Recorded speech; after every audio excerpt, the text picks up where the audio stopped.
All right, well, welcome to this episode of the Downline podcast, where we seek to equip Christ followers to faithfully walk with Jesus while pouring their lives into others. Certainly, one way we do that is figuring out how do we biblically navigate cultural tensions. And today, welcome one of my favorite writers, and I don't mean that in any sense of flattery, genuine statement. He blogs regularly. He's written several wonderful books. Trevin Wax. Trevin, thanks so much for being here. Jamie, thanks for having me. Honored to be here. Yeah, you've spoken at one of our vision nights in the past, and it really blessed the Downline community. So your voice in our community of faith is really important. And so I'm really thankful. And today, I really want to circle back to a book. I think it came out in 2020, right? Rethink Yeah. Yourself. Yep. Uh, and you talk a lot about, honestly, identity formation. And there's this reality of where our culture kind of tells us to look versus where the Bible tells us to look as far as the starting place of how our identity forms. But if you wouldn't mind taking a few minutes and just introduce yourself to our audience, give them a little bit of your background, and then we'll look at your thoughts around Rethink Yourself, what prompted you to write the book, and then kind of your main thoughts on identity formation. Yeah. So currently I serve as a vice president for resources and marketing at the North American Mission Board. We do a lot of resources, free resources for pastors, for church planters, everything from video courses to ebooks to podcasts, including my own Reconstructing Faith is part of that. But we're just trying to resource pastors and planters as best we can and help get the word out about some of the resources that we're doing, tell good stories about our missionaries, our planters, our chaplains, those who are doing compassion ministry and relief. So all the good work that's happening there at the mission board, we get to do that. And I also get to do just a lot of other great stuff I get to teach in multiple institutions, get to do preaching and interim pastoring here and there as I have opportunities. So I love to be able to exercise that gift.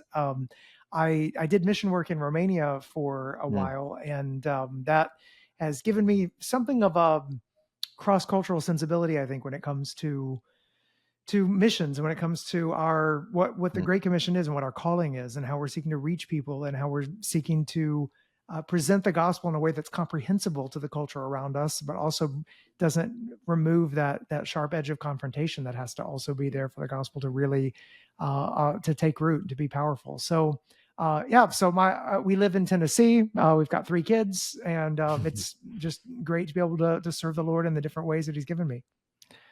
Yeah, and as a newly cemented church planter, so we recently moved from Memphis back to the Austin area to Dripping Springs with Redeemer Dripping Springs. So I'm keenly interested in your work and have always been drawn to that idea of David's mighty men and those men of Issachar who understood their times and then also in extension understood what Israel was supposed to do.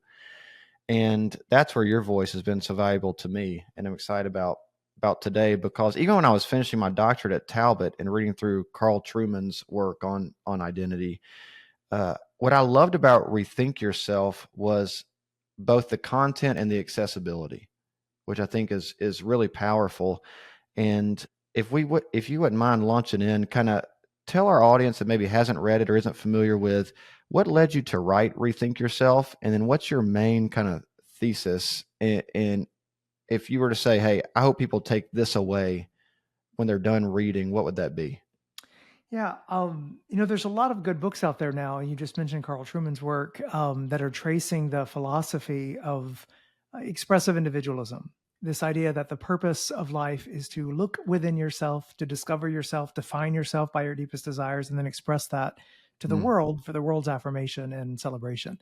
Um, where did that come from? How I mean, there's lots of books that trace the historical trajectory as to Yep. how we've gotten to this moment where that is one of the dominant, just it's almost taken for common sense in life today. I mean, you go to virtually any graduation ceremony and you're going to hear something along those lines. You watch most Disney movies or kids movies and you're going to hear like that's kind of common sense, right? That Absolutely.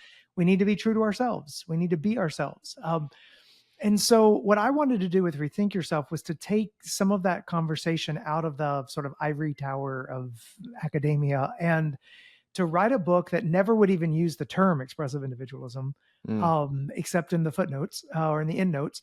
My whole point was just, hey, how would I explain this to, a high school student, a college student, someone in mm, their 20s who may or may not even have a biblical background, may or may not really be, studying a whole lot in the humanities or really understanding that's right. philosophical terms and things like that.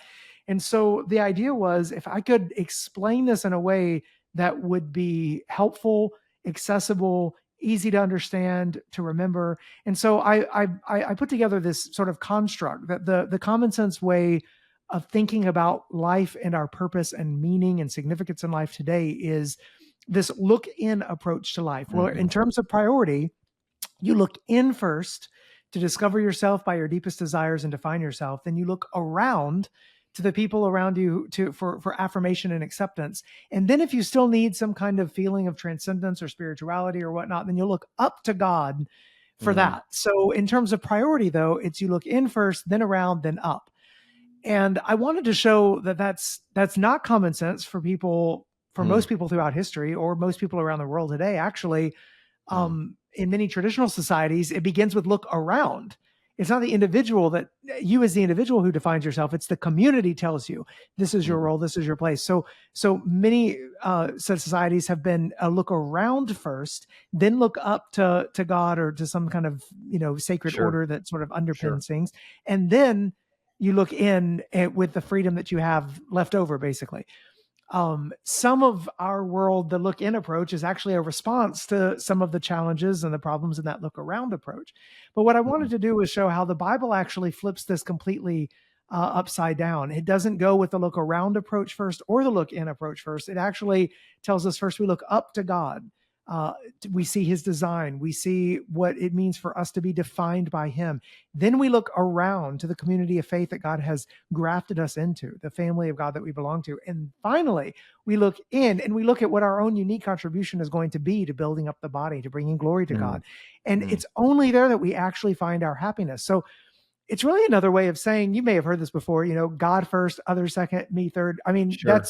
it's similar to that. But what I'm trying to show is that scripturally speaking, it turns common sense wisdom of be true to yourself on its head, and it gives us an Mm, entirely different way of looking at life. And what I wanted to do with the book was show people that way of life, the look in approach ultimately doesn't satisfy. It doesn't get us where we want to go.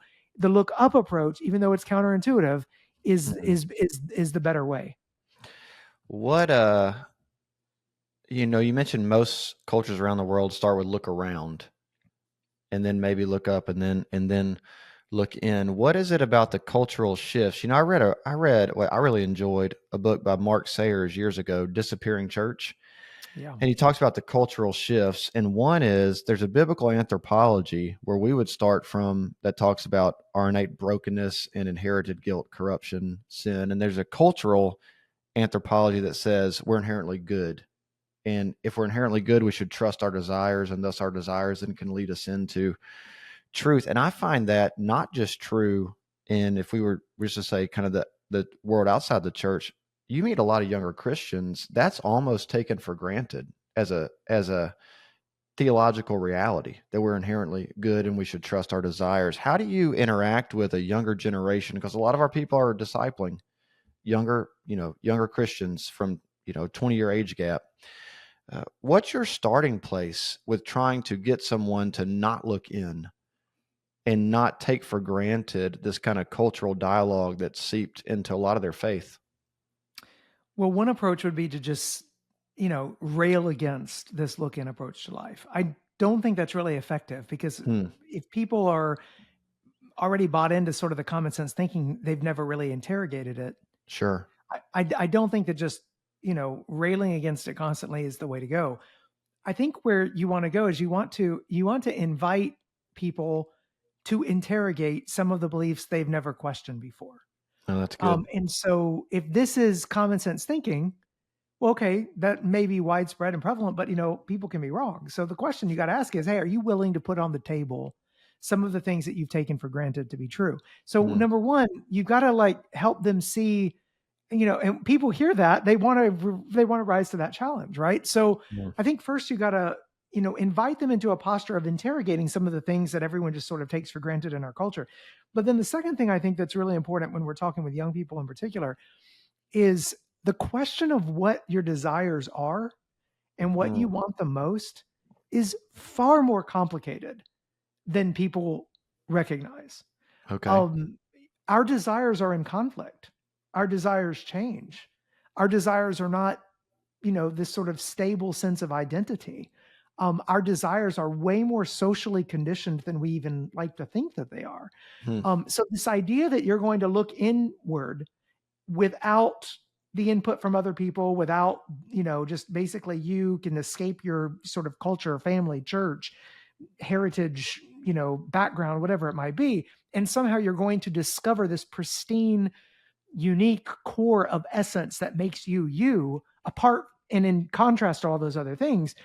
Well, if you think that desires are going to get you there, where you're going to find out it very quickly is your desires are not always aligned. They're Yeah. in conflict. So you have to pick some desires over others to be constitutive of your core. And then you also will find people who actually achieve some of the dreams that they've had, that they've chased, that have reached the fulfillment of certain desires, only to find out that that did not bring them the satisfaction that they were looking for. They're Hmm. in a worse place at the end. So all that to say is, I think this idea of building your life on whatever your deepest desires are and building your identity on that is way more complicated than it sounds initially. Do you think there's kind of a pervasive thoughtlessness that goes into, uh, we may ask one question, maybe two, but as far as to keep going on that line of thinking and really pushing people to dive deep into it, uh, do you think we fall short of that, or you think that's normative? No, I think people in general are not giving thought every day to what is the meaning and purpose of life.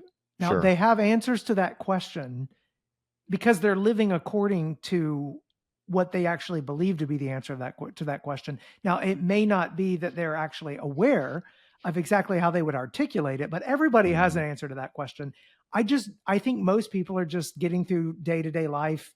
They're scrolling on social media, you're going to their job, they're, dealing with family relationships and stuff like that. They're just Yeah. not giving a whole lot of thought to these things until something upends their life, Yeah. something that they thought to be true doesn't happen. It happens a lot of times in the middle of life. You can Oh kind of yeah. you can skate by without giving a lot of thought to these things for a long time. We have, Lord knows, we have more distractions now from some of those deeper Sure. questions than possibly ever before in our history. So I wouldn't want to say thoughtless in the sense of not caring about that question, or Hmm. not being, or not thinking that that question's important. I just think most people are not actually asking that question. They're not articulating that question in an explicit way. But what I want to show is that whether or not they're aware of how they would articulate answers to the question about the purpose of life, they do have answers and they are living according to them. And I think to live well, you want to, you want to do what Socrates and all the great philosophers, all the great people throughout church history, not just church history, but throughout the history of thinking and thought and philosophy have done, is they want to examine their life. And so what I'm trying to do is just awaken that impulse that Mm-hmm. I think is in people already, to lay out some of those common sense thinking on the table and to examine it. Would you affirm or maybe think differently about? I can't even remember where I read it. Maybe in a book by a guy named Timothy Chang, who I think was with InterVarsity and up at Harvard at some point. But almost as an apologetic to grant someone the ground of saying, let's agree then that you locate your greatest desires and identity and truth from inside yourself. If we just grant that to you, to let someone then realize even inside yourself, you feel the dissatisfaction and disenchantment. And if you're the authority, then you've now authoritatively said, this is not working. As far as a questioning technique or maybe a technique to get someone awakened, to use your word, to that idea, what do you think about that approach? I love that. I like to say something similar to that too. Is I think that there are lots of areas of anxiety Hmm. in culture and in society today. And if you can find those areas of anxiety, oftentimes you can trace them back to this look-in approach to life and some of the Hmm. pressures that come about from that, some of the disenchantment like that you're talking about as well. That can, the more we can do to help people, to help explain people to themselves, Oh, that's good. so that you can help them see where some of that anxiety is arising from, and why certain things they think should be working out are not working out, Hmm. or why they do long for transcendence in a pretty disenchanted world, Sure. why they want some kind of spirituality. I mean, the more that we can do that, that some of those deep conversations are really good at helping people press in on where the pressure points are. Well, and it's interesting too. I mean, I'm 41 and I've told people this before, I've got more in common as far as a worldview goes with an 81-year-old than I do a 21-year-old, even though the gap of years is shorter there. And just trying to understand, even grow myself in engaging that generation to even explain, use the term earlier, expressive individualism that has crept in almost unnoticed in some ways, even in the generation of younger Christians. Could you take a few minutes, and when you say expressive individualism, what do you mean by that? And then what are the inherent dangers of it? And then, like you said, railing against it may not be the best approach, what I would affirm, but some ways you've found really effective to provocatively but gently start to lead people out of that. Yeah, so when I think about defining that term, I just think it's, the scholars that initially defined it said it's that idea that there's a unique core of essence in every person, and that for your full humanity to be realized, you have to somehow live according to that and be able Mm, to display that to the world. So that's where you get both the individualism, like you are the center of things, and that expressive aspect. You've got to be able to display yourself for other people's acceptance and affirmation. mm, Yeah, I think, obviously, I mean, I'm using the look in approach as to life, look in first in terms of priority, then around, then up, as the way of kind of getting at this. Because I think one of the places we go wrong is we sometimes will think, well, if you're expressive individualist, that means you're against the church or you're mm, against God. mm. That's not actually how that plays out Okay. in the lives of most people. In fact, the expressive individualism doesn't empty the church of people. It fills the church with people who think the purpose of the church is to help them be true to themselves, Oh, to that's help good. them be themselves, Mm, to help them, find fulfillment and success in whatever it is they're doing. So that's the what. It's not that there's no place for God. It's just that God comes last, and He's sort of the sprinkling on top of the life as you've already determined it's going to be. So the way that I like to provocatively, you know, go against this way of thinking or way of life is, first you have to point it out so that people actually can see it. sure. You got to be able to point it out in films, in musicals, in Mm, stories, in some of the great narratives. I mean, you can find it in slogans all over the place. You'll find it everywhere. Once you begin to see it, you almost can't unsee it. sure.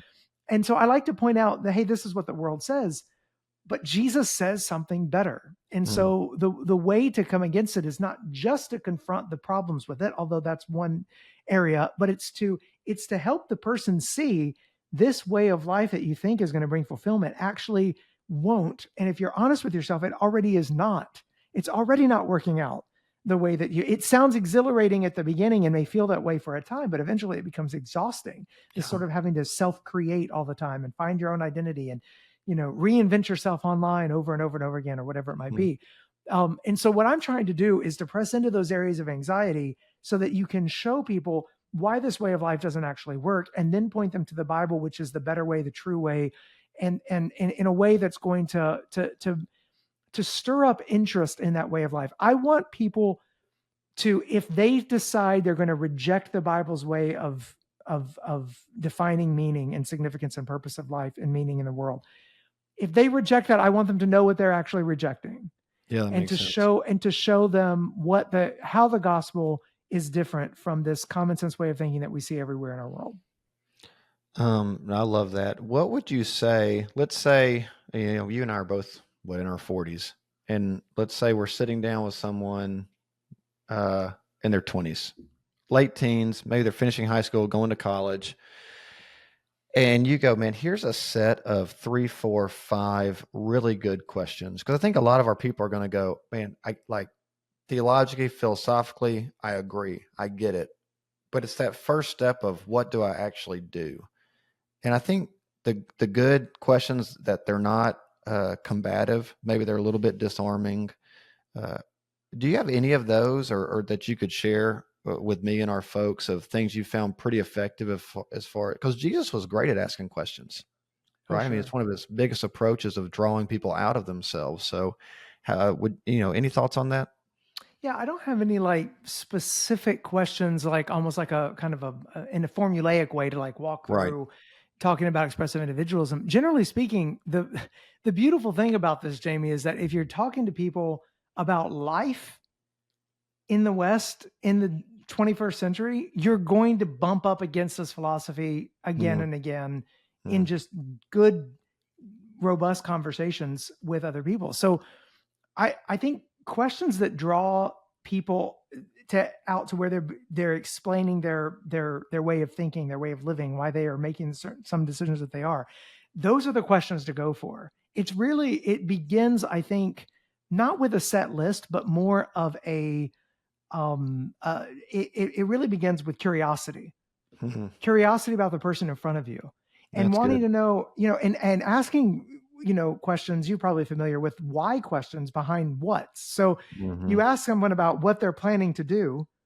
You ask them, why, why do you come to think that way? Or how did you arrive at this conclusion? Or how are you, you know, if this is the way that you're thinking about life, have you ever considered that that this may actually lead you in a way that you're not Yeah. expecting, Yeah. or if someone's saying, I got to follow this dream, you got to ask them, how did you come to find that, Hmm. like where did you come to realize that that was the dream you're supposed to follow, not some other dreams, not some other desires or Mm. whatever. If people are identifying a certain way, or they think of them a certain way, and you can see this with everything from personality tests and everything else. Oh, sure. You can begin to dig in there too. So if you listen long enough, though, the areas of anxiety will appear.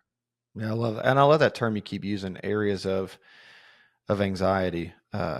What would you say to so on the opposite end, maybe some errors to avoid? I mean, you mentioned earlier kind of railing against it, which I mean, certainly I've been guilty of at some points in the past. And we've got folks that obviously they love the Lord, they love the Bible, and it's true. Like, thus saith the Lord. Like, these things are they do work against God's design and his identity formation.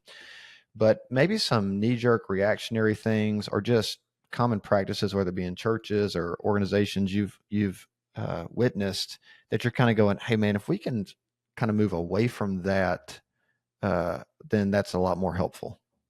Yeah, I like to sometimes contrast different approaches here. A lot of Christians fall into one of two camps when it comes to false worldviews, narratives, cultural narratives, things like that. One is the complementary, the what I call the complementary Christian, which basically they just take the common sense wisdom of the world and they baptize it with Christian lingo, right? Okay. So yeah, Jesus wants you to be true to yourself, and my Jesus would tell you you're enough and you can do everything, Uh, and you can, and they basically take Bible verses or spiritual. They just whatever it is you really want in your life, Jesus sort of comes along and he's like the compliment, the coach that's just going to just compliment you on the life that you've got.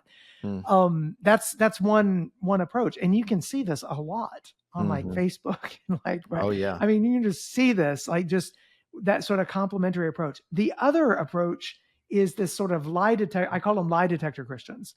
They're Okay. like, their spidey sense antenna is up. Like they can totally, as soon as there's they recognize some kind of falsehood, it's like, I'm going to point out that lie, Oh yeah, 100%. and so they recognize the falsehood in worldviews, and because they really do love people, they want to confront what's wrong because they care about the people that they're wanting to confront that worldview thinking. But generally, they're really good at discerning and pointing out the lies and the falsehoods. What Hmm. I think we need to do in both of those cases, I don't know that either one is actually really effective. Mm, Complementary Christians in particular, because they're not actually offering something that's uniquely Christian. Lie yeah. detector Christians is because they're not actually discerning enough. you don't just discern the lies. You have Mm, to also discern the deeper longings that lead people to fall for the lies in the first place. And that's so good. that's where that connection point is missing. So what I like to recommend people do is say, okay, you've got this way of thinking, this common sense way of thinking out in the world. Um, can you look behind the lies, behind where people are going astray, to the deeper longing that's leading them in that direction, Yep. leading them to fall for that lie? What is that deeper longing? Because generally speaking, Augustine talked about this as a lot of times our idolatry and our sin is the result of misplaced or misdirected longings. Yep. We have this longing for God. We have this longing for fulfillment. We have this longing for glory that God has actually placed in our hearts. But because of sin, that has been misdirected, it's been twisted, and we wind up falling for lies and Mhm. going in the wrong direction as a way of trying to fulfill that longing. So what I want to do is yes, there's going to be that moment of confrontation. There will be pointing out lies. Sure. There is going to be pointing out the falsehood. That's non-negotiable. But you want to do that in a way that connects back to show how the gospel actually connects back and fulfills. The gospel doesn't just expose lies, it fulfills those deeper longings That's right. that lead us toward those lies in the first place. And so I think effectiveness in that way is that will help us be more effective than just baptizing everything or railing against everything. No, that's really good, and I think the way you phrase it super helpful. It, both Augustine, you mentioned Augustine and Aquinas, whatever that, a long time apart historically considered, both with a almost similar approach of taking what's happening in their day, capturing it, and then retelling it, if that makes sense, and almost entering into the cultural ethos and validating the longing, not necessarily the expression of how the longing's fulfilled, but validating the longing and then showing exactly like you're saying, hey, Jesus actually fulfills that and offers a better story and captures it in a different way. Uh, would you affirm that as a general kind of idea or approach, in the sense of a lot of people have these longings, they're existential longings, right? Meaning, purpose. Why am I here? What am I here for? What's my destiny? All of these things. Now they're answering it in ways that we would say is at best unhelpful, at worst it's actually damaging you. Uh, but I do want to validate the fact that you are searching for it and that the longing is in there for a reason. You have any thoughts on that? Yeah, I think Augustine's a great model of this. And I mean, and Augustine wasn't afraid to confront. He wasn't afraid to Sure. point out failings and missteps, but at the same time recognize the nature of sin, the destructiveness, the deceitfulness of sin. Mm-hmm. And also I think never completely got over the fact that he needed to be converted himself. Mm. I think one of the places where we can sometimes, miss the boat here as believers, especially if we've been believers for a long time, is we forget the fact that apart from the grace of God, we'd all be just Mm. as captive by That's common right. sense wrong ways of thinking as anyone else. And so That's right. if you come back to your own need for grace and conversion and whatnot, then I think that does something to you as well, because you can think back to what is it that I want Mm. out of life, and how is that actually similar to the person who doesn't yet know Jesus? That's And good. how do I actually find common ground that we both want happiness, we both want fulfillment, we both Yep. want, if you believe in the afterlife, which most people still do, even those Sure. that are more secular minded, most people want heaven, not hell.